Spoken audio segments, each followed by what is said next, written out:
uh, I will, I'm just using the slides from a reference standpoint.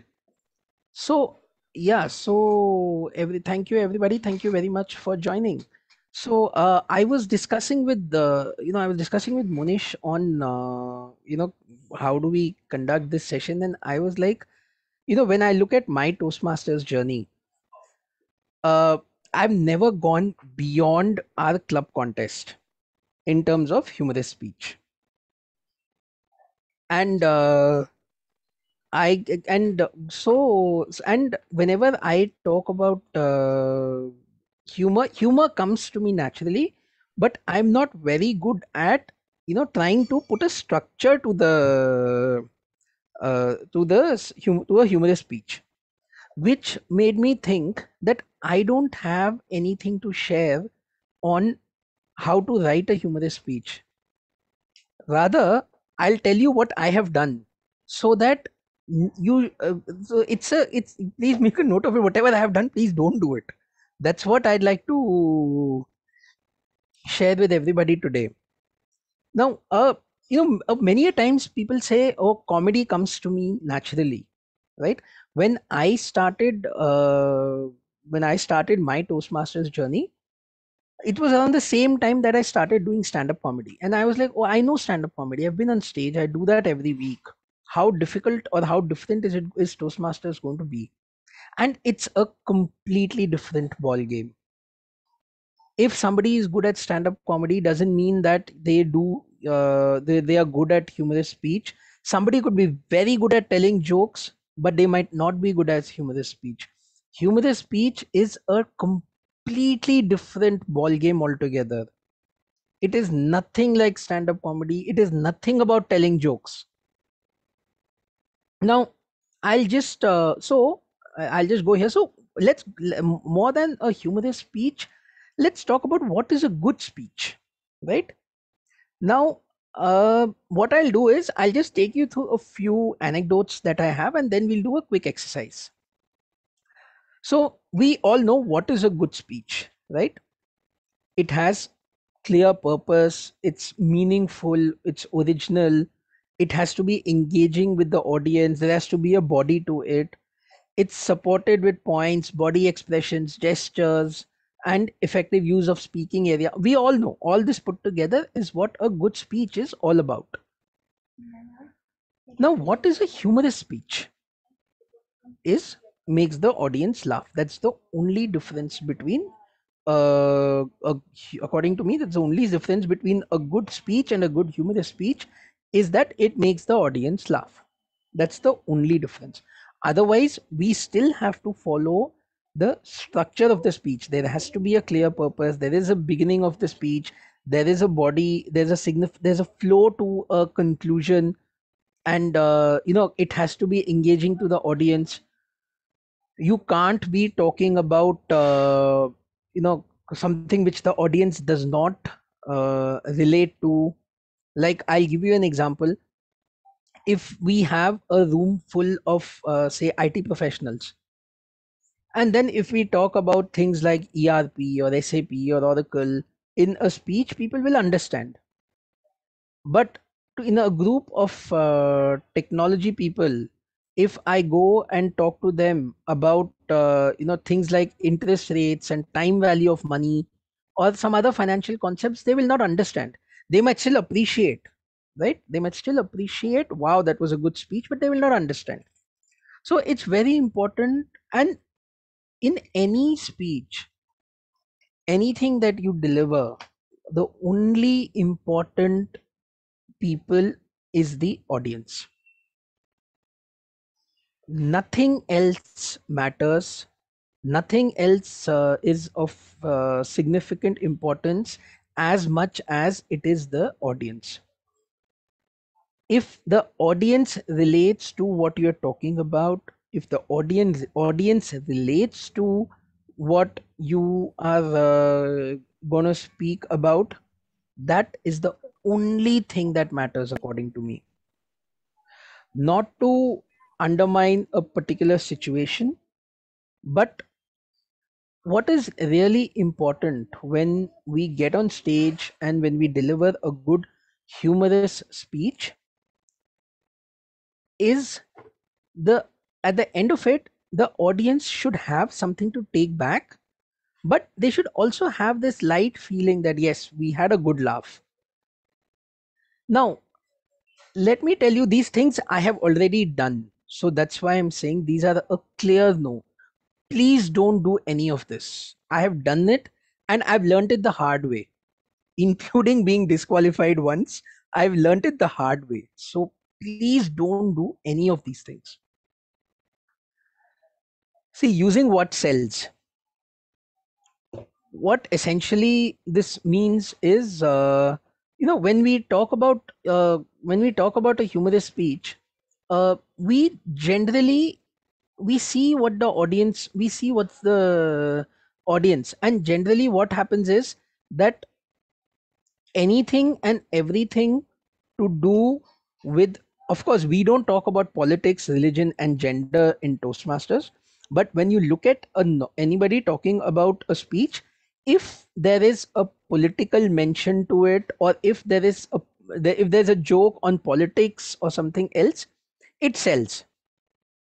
People listen to it, people remember it, people have a laugh. But that's not it will give you that people will say that, yeah, wow, that was good, but is it achieving your purpose, is the question.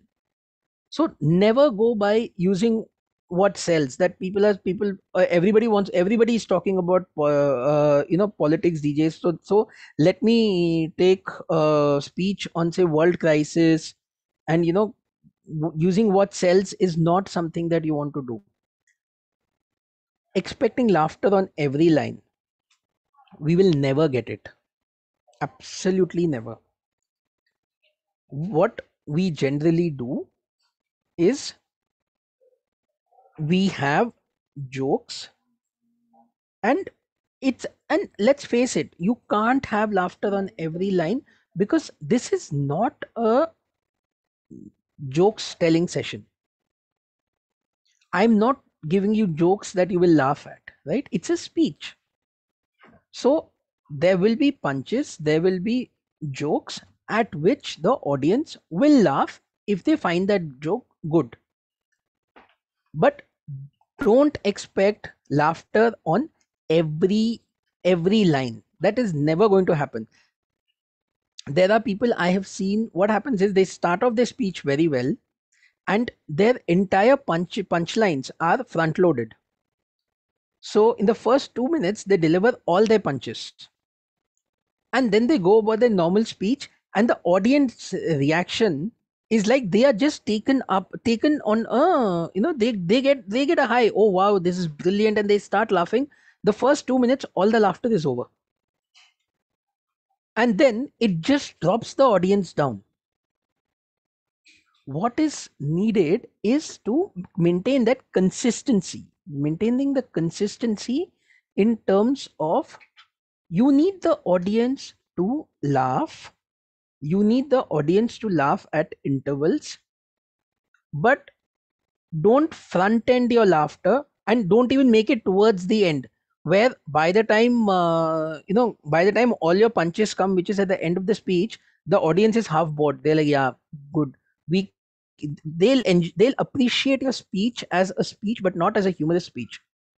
And then when at the fag end you have all your punches and everything, it might get you a laughter from the audience, but then the audience will be like, yeah, in the beginning there wasn't anything in the beginning, I couldn't laugh much in the beginning. So spread out your punches, spread out your jokes throughout your speech, so that you have that audience engagement at each and every point. Like I said, it is not a session of uncle ko jokes now. The way that a humorous speech is crafted, and honestly, I'm really not an expert at it, but I honestly feel even writing a humorous speech, second, delivering the humorous speech is secondary. Writing a humorous speech itself is an art.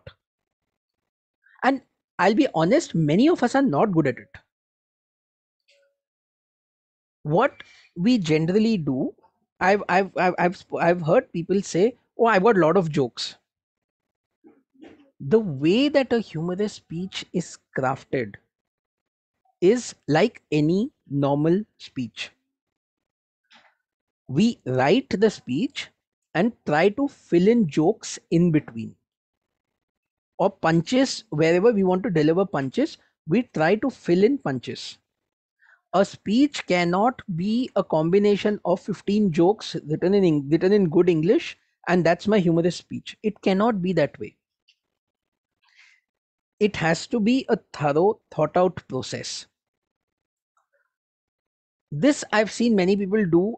I mean, of course, now it is very difficult to do because we are all on Zoom. But when people were in person, the first time there was this person who was delivering a speech, and he wanted to depict that I jumped into the well. So what he did was that he had a chair with him, and he said, I saw somebody in the well and I just jumped. So he stood on the chair and he just jumped as a part of his speech. And the audience reaction was, wow, that was unique. But he did that 5 times in his speech.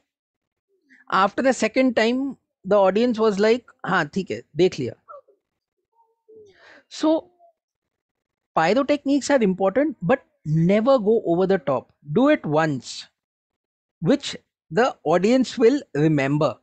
If we try to keep doing the same thing again and again, then at the end of the speech, after some time, the only thing that audience will remember is, oh yeah, I was jumping around all over the place. बहुत उछल कूद कर रहा था. You want the audience to remember you for the speech, not for the pyrotechniques. Now, this is a mistake which I have made. Uh, so talk in the it's a speech, so let's treat it as a speech. Even if you get comments from the audience, let's not talk to audience in the name of audience engagement. I'll give you my own example. A couple of years back, during the club contest, the theme, my topic for the humorous speech context was Sholay. And the moment I got on stage, I said, my my topic is Sholay, and somebody from the audience said Gabbar Singh, and I actually started talking to that person. And instead of beginning my speech as what I had written, I started off as, "Oh wow, so people in the audience already know about it," and that was it. I forgot what my starting was, and most of my punches were actually packed in the starting, so I lost focus. So no matter what audience reaction we get, don't engage with the audience. It looks very cool. It looks very good, cool. You're talking to the audience. Especially you've seen it in stand-up comedy shows. It looks very cool. And when it's a comedy show, it is very good. It's good to talk to the audience, get some laughter, get the audience also going. But end of the day, this is a speech. So it has to come out as a speech. Now, this one, think, write, and speak in different languages. Uh, we all deliver our speeches in English. There are, of course, bilingual clubs where they also have they have Hindi and English both, or some of us. I think one club also has Marathi. But when you are delivering a speech, especially a humorous speech, if I'm a Tamilian, I'm a Tamilian, I speak Tamil at home, right? But I don't know how to read and write. What I will do is I will think about a joke which is actually in Tamil.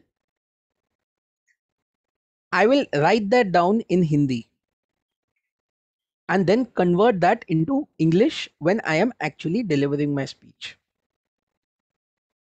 Then you guys have heard about Chinese whispers, right?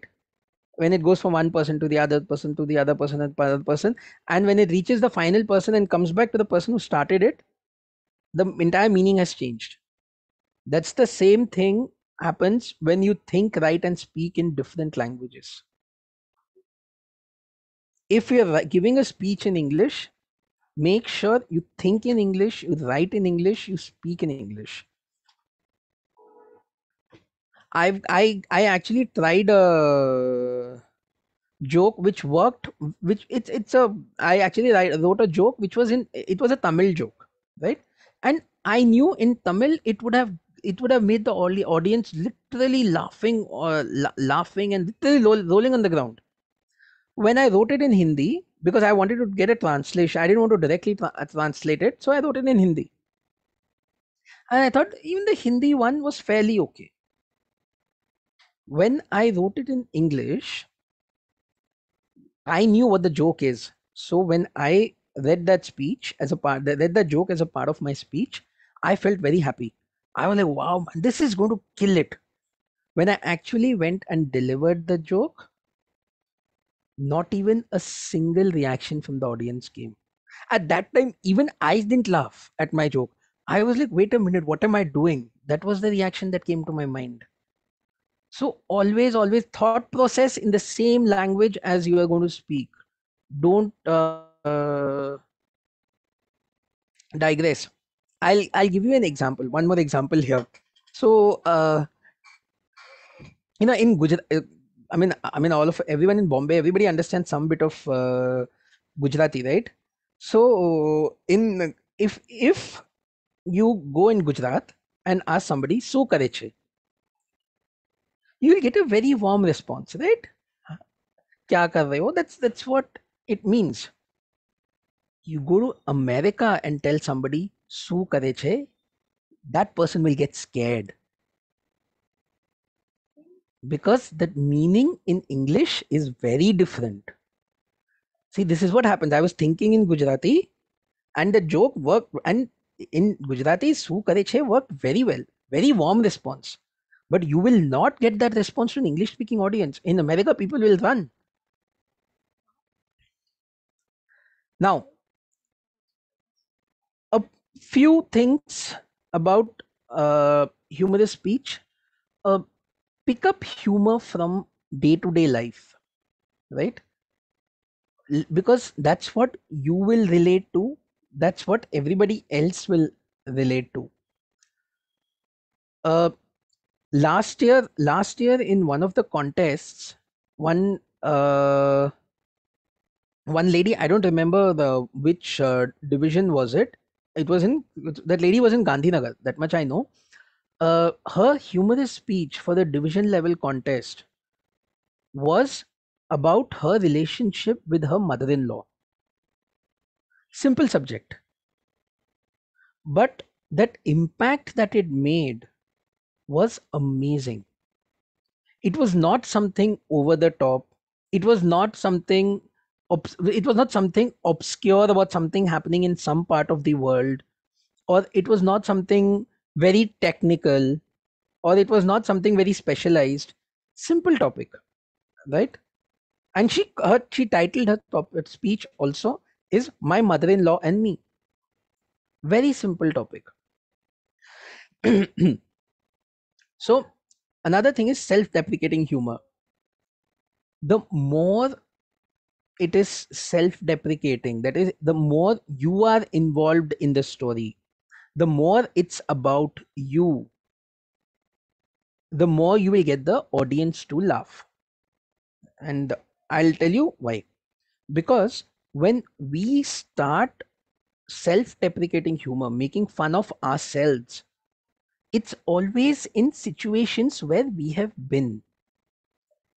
It's always our own experience that we share with the audience. So we relate to that particular situation very well.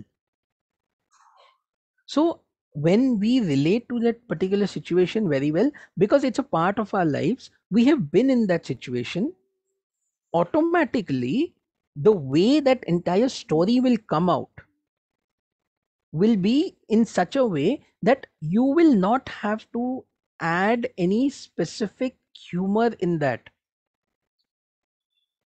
So I'll give you an example, right? So I'm a Tamilian, right? But most of my life, I've never lived in Tamil Nadu. Most of my life I've spent in Delhi and now in Mumbai. But what happens is, whenever somebody asks me that, oh, you are a South Indian, so that means you eat idli dosa every day, and I'm like, no. So it's like, so this was a situation, this was a line which I had in one of my when I was doing that engaging humor path in one of my speeches. This was the line that I had, that no, when somebody asks me, you eat idli sambar every day, that's like my conscience is accusing me of infidelity. So it's humor about me myself. So, and then I said, so then one of the next line I had was that no, I don't eat idli sambar every day, but whenever somebody tells me, whenever I'm with South Indians, my self esteem is very low, and my self esteem is so low that I have to bend down to pick up my self esteem. So it's about me, it's about small things in my life. So self deprecating humor, in Hindi we say like khud ki बेइज्जती karna. A humorous speech is a platform for you to khud ki बेइज्जती karo. That is what will get you the laughter. Know your audience. Again, going back to the point that I previously mentioned, nothing is more important than the audience. Like we say, right, customer is king. Here, the audience is king. You could have prepared n number of times, you could have rehearsed it, you would have done all the hard work. If it does not get the required reaction from the audience, it's not worth the effort. But again, knowing your audience is very important, because then only when your content is relatable to the audience will you even get a favorable reaction from them. Like if you are in a group of say youngsters, right, 20, 22, 23, that kind of group, and you start off, when I was in school in 1995, my parents said this, I used to always listen to my parents, and we never had mobile phones, we didn't even have landline at our house, we used to go to the neighbor's house to talk on the phone, we used to be so excited to talk on the phone. Put in all the expressions you want, the audience not understanding what you're talking about because they can't relate to it. Today's 22 year olds cannot relate to not having a phone in the house. Forget about not having phone in the house, they can't relate to not having a phone in their pockets. So very important to know your audience. Another line which always works here is especially people born in 80s, early 80s like me. uh when so I was in a situation where I went ahead with the speech and I realized that the audience not relating to it at all. But when you started off, you can't stop. So I finished the speech and I said, I acknowledge the fact that none of you could relate to what I was talking about, because I am probably the last generation who listen to their parents and who will listen to their kids. And I just closed it there. So, what I'm trying to say here is always be prepared with one or two lines in your back pocket to throw at the audience if the audience does not relate to you. And there will be situations where the audience will not be relate to it, and you can't do anything about it. But leave them with something. End of the day, audience is king. Leave them with something. So, couple of lines in your back pocket, always keep it with you that if the audience does not relate to me, I will end with these two lines and close it. It's a humorous speech, so be funny. If you want to make faces mm, mm, as a part of your speech, by all means go ahead and do it, as long as it is it flows into the speech, as long as it gels into the speech. By all means go ahead and use it, do it. And also feel free to use props. Now when we were in person, it made more sense, but now since it's a virtual setup, make sure that when you're using props as a part of your speech, you don't go about as, now this is, now if I had a pen in my hand, and then you go like this, where is my pen? If you're using a prop, don't decide during the speech that I'm going to get a prop. And then if you have family members sitting here, people are like, so one day I decided. So basically you are telling your family members, get me this, get me that. Don't do that. If you want to use a prop, make sure you've already rehearsed with the prop. Keep it next to you. Keep it next to you, that if I say, i have a I once had a blue bottle in my hand, make sure you always have the props within your vicinity, so that you can pick it up without going outside the screen. uh, don't step on your laughter. So see, in a humorous speech, what is important, the only thing that is important is the audience laugh, right? Even if it means that you have to see, in sometimes there are a few people who will laugh at your jokes, laugh at your punches. There are times when the people will keep laughing, ha ha ha ha ha, like they say, no, soch ke has rahe hain. People will keep laughing, right? Don't be in a hurry to that, oh my, 5 to 7 minutes are getting over, the timer will show a green card, yellow card, red card, I need to finish my speech. No, let the audience complete the laughter. You would have practiced the speech enough, you would have you have the speech in your mind enough that you can cut away one or two lines, you can forget one or two lines, nobody is going to know. But don't step on your laughter. That laughter that you're getting from the audience is a reward for what you've delivered. So take that in. Take that in. Very few of us come in a situation where the audience, they'll keep laughing. Look, they'll laugh at your joke, then they'll look at you and laugh, right? Let them laugh. Another thing is literal, including literal meanings. Now, this is a very, very important point. See, what happens is that when you look at things, when you take things literally, like I'll give you an example. Uh, when I was in school, I was an outstanding student. I used to always stand outside the class. See, it's a literal meaning that we've taken, right? But it gets a laughter from people. I'll give you another example. I was about to leave office when it was pouring very badly, and my wife called me, can you pick me up? I said, no, I have a backache. So, take literal meanings. When you take literal meanings, it it makes the audience think, right? When I said I have a backache, I could see a few reactions where people were thinking, kya tha ye? And then the laughter came out, right? Make the audience think. Make the audience think. These are the things which will remain with the audience.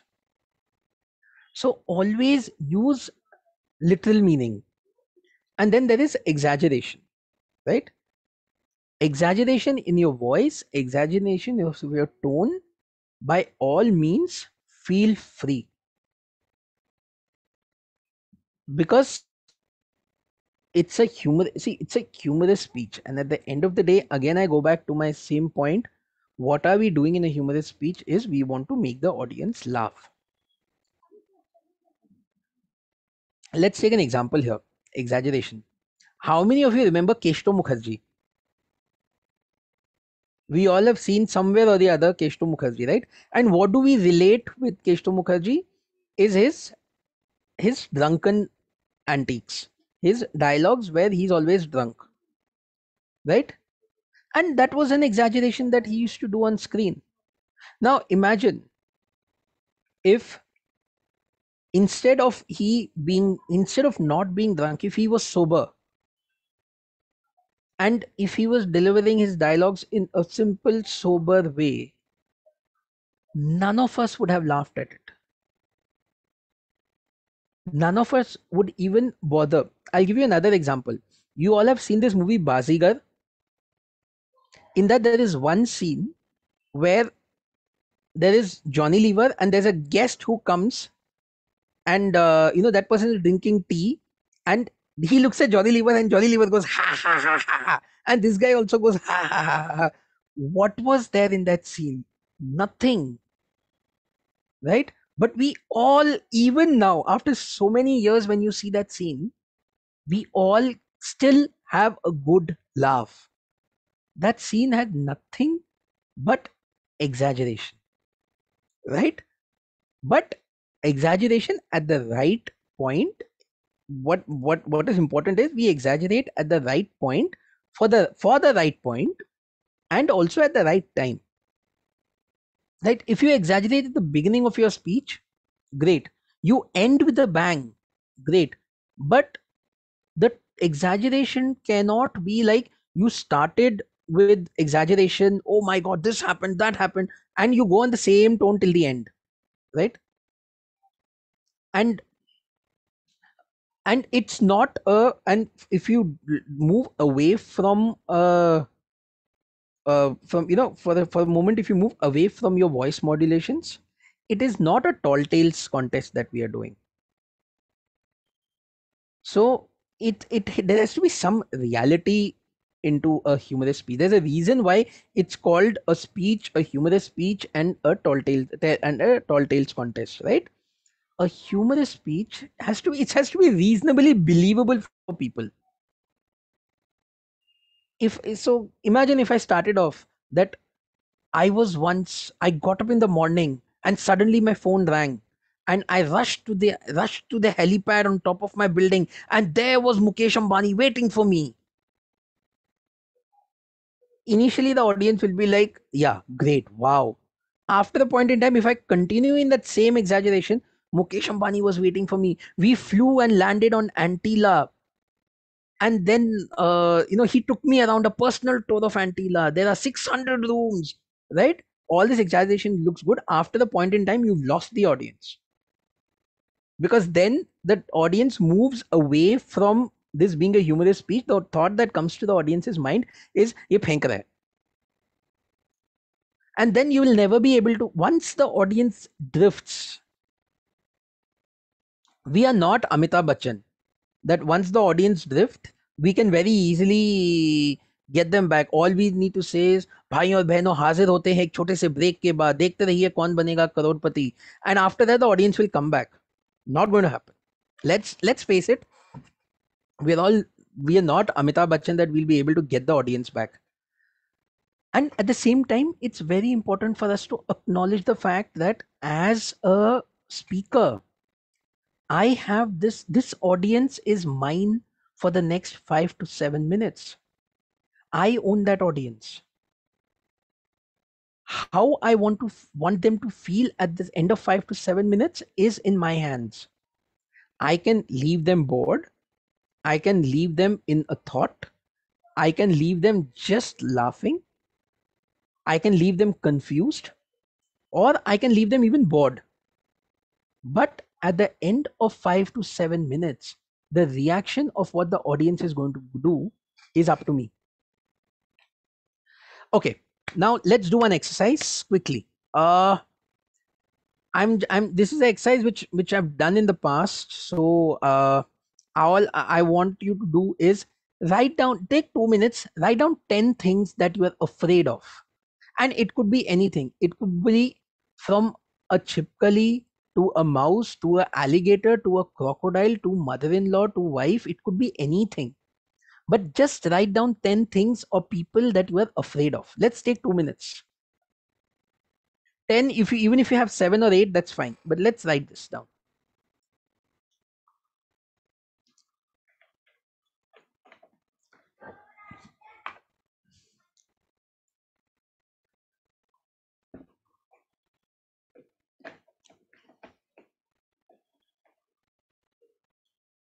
And remember, you should have a reason why you're afraid of it, right? That is very important. Why the I'm of like you can say I'm afraid of missiles. Why? किसी दिन घर पे आके गिर गया तो? No, it has to be something you can relate to. Like I can say I'm af- like I'm afraid of a dog because when I was a child, I had dogs running after me. I used to run home. So you have to. It has to be personally relatable. And I'll tell you why, because this is how this exercise I do, and then I try to be honest with myself to do and arrive at what I want to write as my HSC speech, or when I was doing my engaging path humor, what I want to do. I used to match this with the speech objective, and that's how I used to deliver the speech. Okay, now let's do one more thing. Mark in case you've written something that you can't relate to, move that out.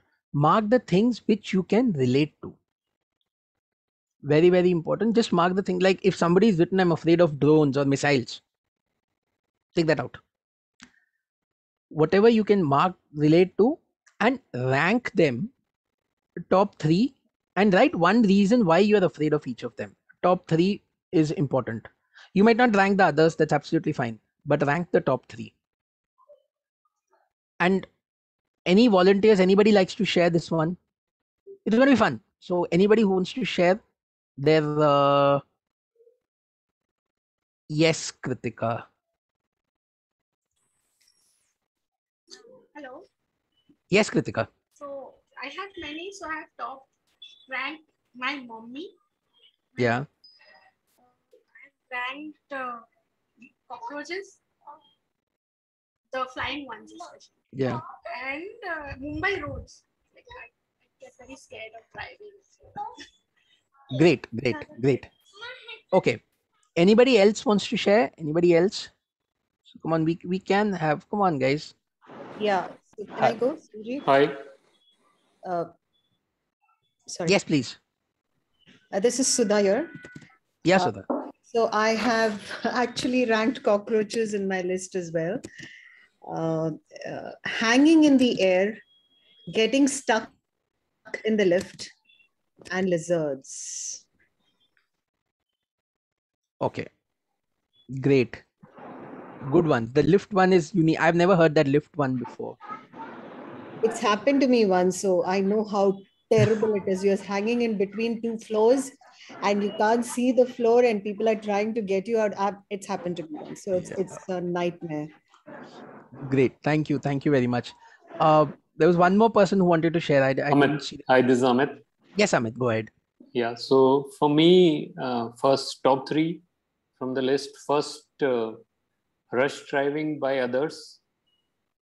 While I am driving and somebody is crossing me who is driving rashly.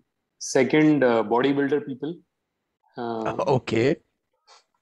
Somehow I mean, if somebody's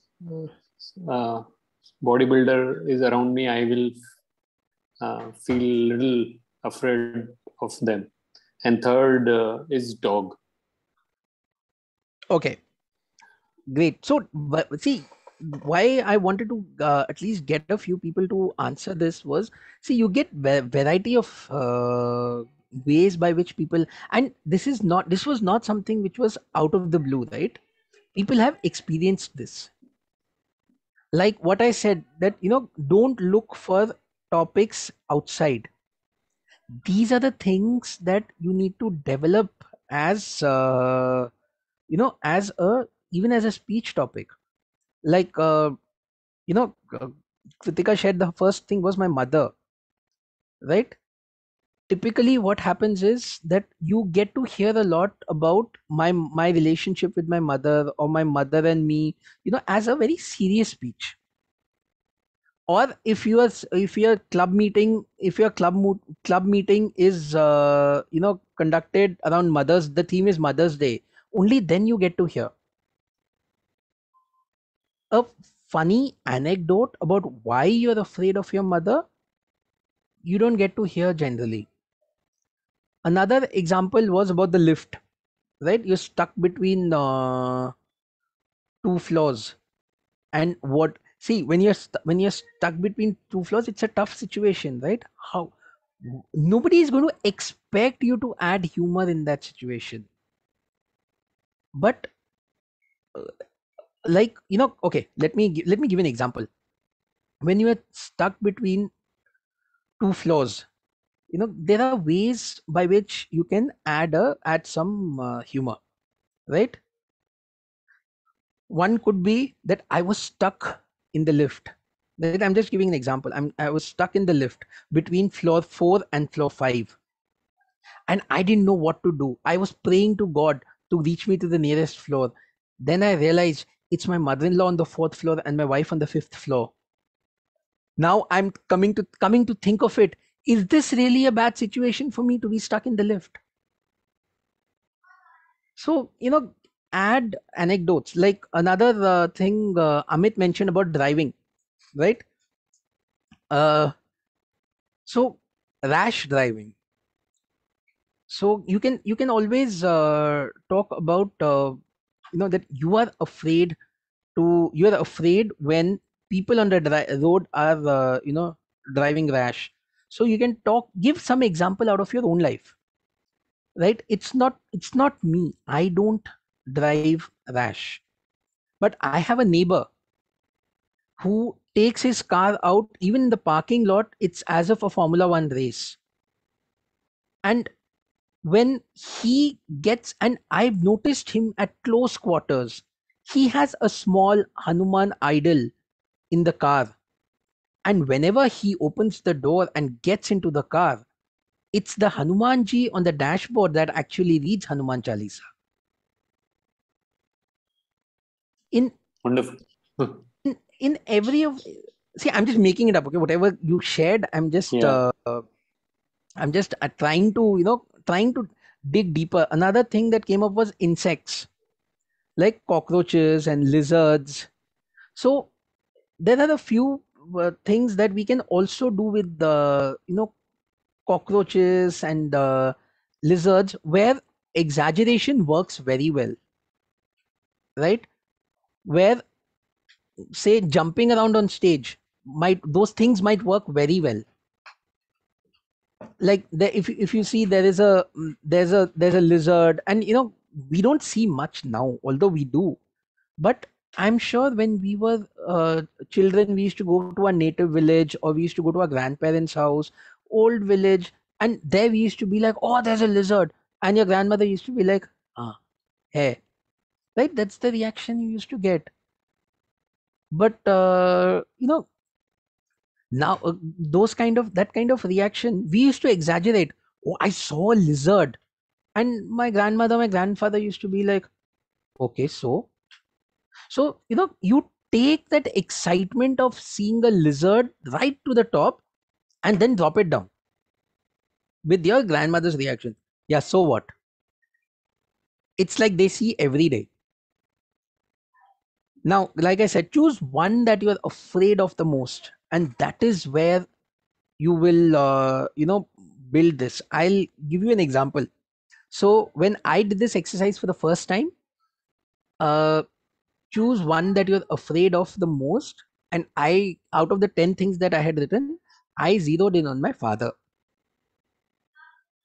And in a lot of my speeches, I do mention at least something or the other about my father.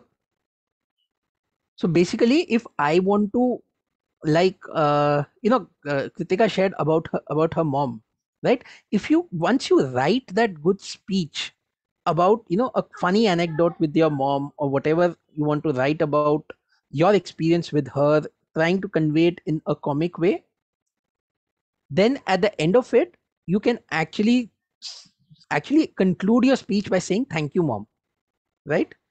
If it was not for you, you are my only source of humor, right? I'm standing here joking around because of my interaction with you. So that is what, even I've done it a couple of times, right? I always thank my dad for all my jokes. because he's my inspiration. The amount of content that my dad has given me is, any aspect you take, where like we spoke about driving today. So I've got anecdotes and experiences of driving with my father, with my mother, with my wife, with my sister, with my kids. The same way, I also have experiences of insects in the house, how my mother reacted, how my father reacted, how my son reacted, how my wife reacted, how my daughter reacted, how everybody reacted. So why I'm trying to tell you this is that this way, if you have multiple facets of the same topic, all that put together, it becomes easier to draft a speech. If I want to talk about lizards, I mean, I can go, a lizard is something which you see on the wall. It has a long tail. Even if you cut the tail, if the tail is alive, the lizard is alive. You can do that. But then beyond that, what do? It's these anecdotes that you can share as a part of your speech. I reacted this way. My mother said this. My wife said this. For once, my mother and wife agreed on the same thing. So it gives you a leeway into a lot of other things which you can include as a part of your speech. So this is the exercise that you do to build on it. Now, what I will just take a pause after just one point. What I would really urge you is, if you've identified not only the three people who shared today, if you identified that one point, that this is what I'm afraid of, write 5 points about why you're afraid of. Right now, you've given me 1 point. Write 5 points. Right? Expand your horizon. I'm afraid of this, but my mother thought of this, or my father's view was this. Get all that in, right? And then when you structure the speech, you will realize that because this is something that you are writing about yourself, because this is something which you are writing about things that you've already experienced, the way to deliver it will automatically come to you. You don't have to think about, oh, how am I going to speak this? You just be yourself on stage.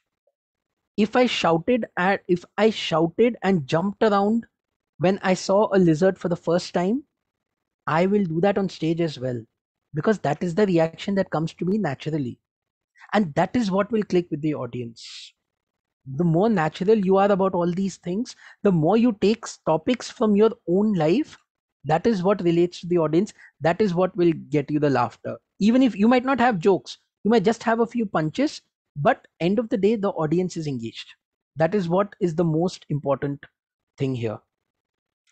So I'll take a pause, and I'm happy to take any questions, any clarifications. Anybody wants to share anything, please feel free.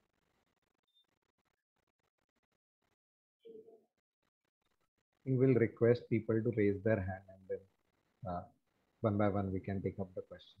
Sure. Kritika has raised her hand. Go ahead, Kritika. I had a question on the usage of language like Hindi or something in a speech in a contest. Because some of the jokes, right, they may land in English, Hindi or Marathi or something, or if they know like Bombaya style, but then it doesn't work in the. That's what do you think about usage of? So my view is, like I said, if a joke is in English, I would go ahead and use it. But if I know a joke in Hindi, Marathi, Tamil, or any other language, I wouldn't use it in my speech. Converting it into English, it won't work. I'll give you an example. Like I said, a couple of years back, I had this speech on Sholay, which I thought was a great humorous speech, right? But the rule of Toastmasters is that if you give something in Hindi or any other language, immediately you have to provide the translation, right? So I said, when Gabbar said, "Kitne aadmi the," everybody was really engaged. Wow, man! Which means how many people were there? That entire thing went down. So kitne aadmi the, it gets the audience. Man, he's talking about Sholay. Everybody knows. The moment I said how many people were there, people were like, kya bol raha hai yaar? So if you have a joke in your native language, Hindi, Marathi, Tamil, everything, keep it aside. don't try to convert it into English. It very rarely works. Very, very rarely it works.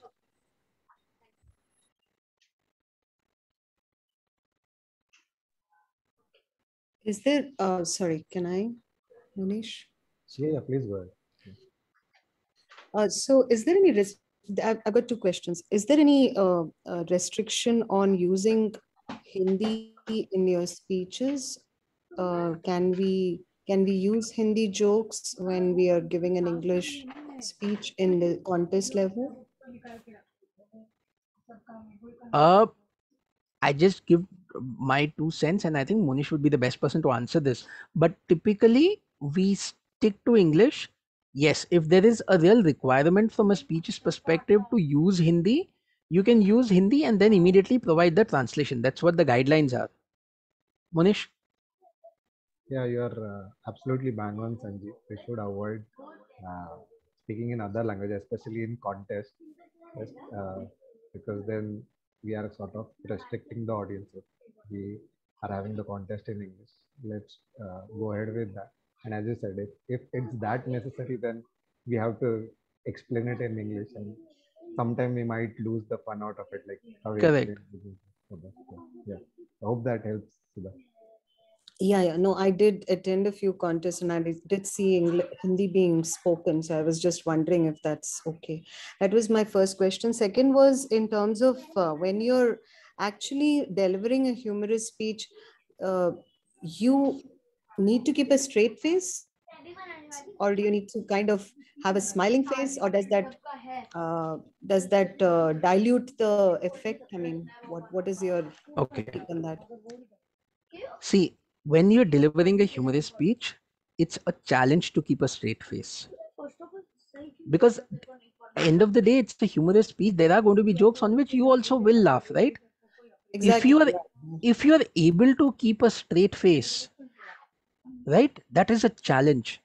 But very few people have managed to pull it off. I've hardly seen people who manage to pull off a humorous speech just keeping a straight face. But on the on the flip side of it, it's a humorous speech. Everybody's expecting laughter, so a little bit of smile here, a little bit of smile there doesn't really hurt anybody. So it's purely on how you want the audience to see. End of the day, audience is king. Nothing else matters beyond that. It's the audience that matters.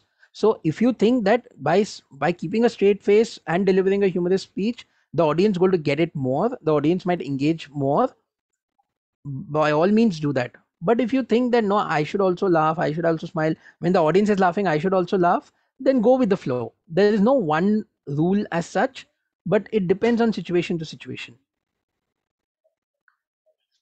Okay. Thank you. Thank you very much.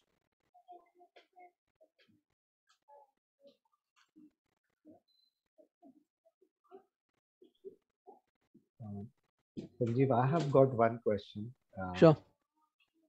I think contest is one way to get ourselves acclimatized to add humor in our life, day-to-day life. And I think when contests are around, we all are into it. But you have one or two tips for us, like even after contest, how we keep that thing alive in us. Like as you said, humor is everywhere. How do we collect that humor with us? And when next year probably contest come, if I'm not successful this year, how I can use it? So what I do is I've got this book with me, which I keep it always. It's always with me, no matter where I go. And I keep writing something or the other. If I see something on the road, like a traffic signal on the road, and and a thought comes to my mind, right?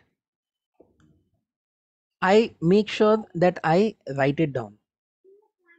And at some point, human mind is such that you'll think about it, and then you'll get into something else and you'll forget it. So what I would really urge people is to maintain a record of your thoughts as well. And if you get a thought and it makes you laugh, right? So keep a note of it. Make a note of it. I'll give you an example. This is something which I wrote a couple of days back. So, I have a friend of mine who's, they are twins, right? Both the brothers are twins. So this guy said that. So I told them, yeah, and I saw them on Facebook after many years, and I was like, even after so many years, you guys still look the same. So he was like, हाँ भाई हम लोगों की शक्ल हमेशा से मिलती है. I said correct. Then I was like, yeah, true. शक्ल तुम लोगों की मिलती है. And then I saw a few of his pictures, and he was at some seminar giving some lecture and all that. And I was like, wow, man, you give lectures and all, that's brilliant. He's like, yeah, we are a few like-minded people. So I was like, वाह, मतलब उधर तेरे भाई के साथ तेरी शक्ल मिलती है और इधर तेरी अक्ल मिलती है. सो मतलब दोस्तों के साथ अक्ल मिलती है और भाई के साथ शक्ल मिलती है. He was like, हाँ. So his brother came out. He was like, लेकिन बीवी के साथ ना शक्ल मिलती है ना अकल मिलती है. So I immediately noted it down. I'll use it sometime or the other. Yeah. So always make it a point to note down these points, because as a human mind, we process so much of information that we cannot retain it. If we say that, I will, I'll remember. I'll remember. Whatever you think that I'll remember, that's the first thing that you'll forget. So always make it a point to write down stuff. And I still urge people to do this. Like when you write your speeches, let's not type it on the laptop.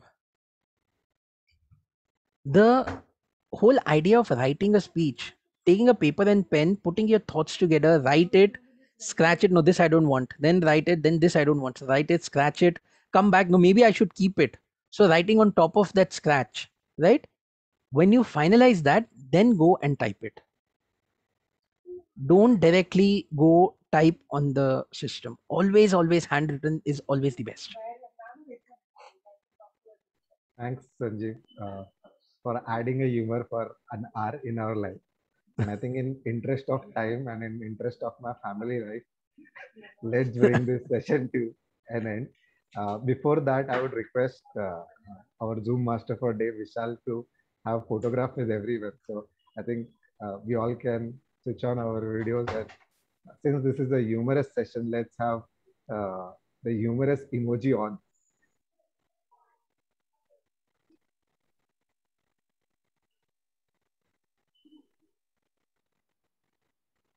Guys, in the reactions button, you'll be seeing a emoji. Okay, let's keep on pressing that. And if possible, can we have a few more attendees to switch on the videos?